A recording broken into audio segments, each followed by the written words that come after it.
Assalamualaikum warahmatullahi wabarakatuh. Hai, kembali lagi bersama saya Lutfiah Imraatul Musfirah. Pada video kali ini, saya akan memberikan sedikit ulasan mengenai potensi bahasa Indonesia menjadi bahasa internasional. Bahasa Indonesia saat ini memiliki potensi besar untuk menjadi bahasa internasional.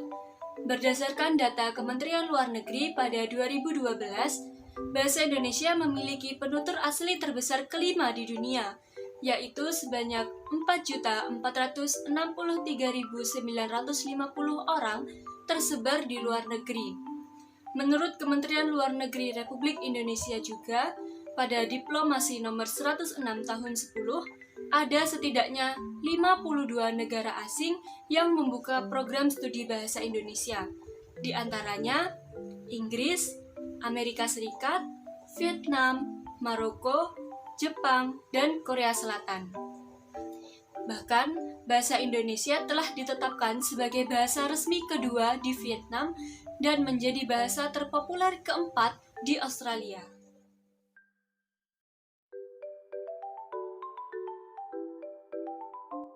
Bahasa Indonesia mempunyai dua keunggulan, yaitu menggunakan aksara Latin dan tata bahasa yang sederhana.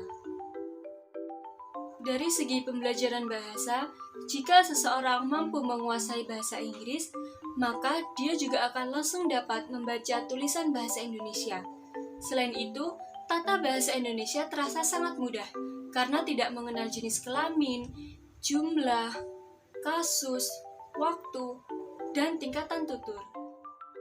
Penunjang bahasa Indonesia sebagai bahasa internasional adalah adanya dasar hukum yang legal, Undang-Undang Nomor 24 Tahun 2009, Pedoman Umum Ejaan Bahasa Indonesia atau yang disingkat dengan PUEBI, Kamus Besar Bahasa Indonesia atau yang kita kenal dengan KBBI, Tata Bahasa Baku Indonesia, serta Pedoman Peristilahan Bahasa Indonesia atau yang disingkat dengan PUPI.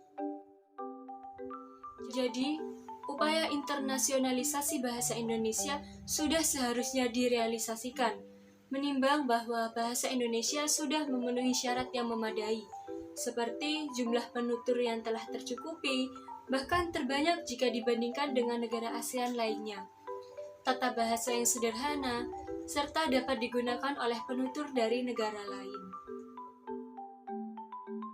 Di sisi lain, hal yang membuat bahasa Indonesia berpotensi sebagai bahasa internasional adalah sumber daya alam yang mempesona, beragam seni budaya, sehingga menarik minat wisatawan di sektor pariwisata, investor di sektor bisnis, maupun peneliti untuk eksplorasi di negara Indonesia.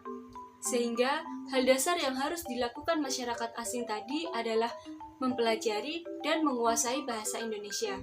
Terbukti, saat ini banyak lembaga penyelenggara yang membuka program bahasa Indonesia bagi penutur asing atau yang biasa kita singkat dengan BIPA, baik yang berada di dalam negeri maupun di luar negeri. Oleh karena itu, kita sebagai putra dan putri Indonesia harus bangga berbahasa Indonesia daripada berbahasa asing dan wajib untuk melestarikannya. Salah satu caranya dengan mempelajari bahasa Indonesia yang baik dan benar sesuai dengan kaidah bahasa baku Indonesia.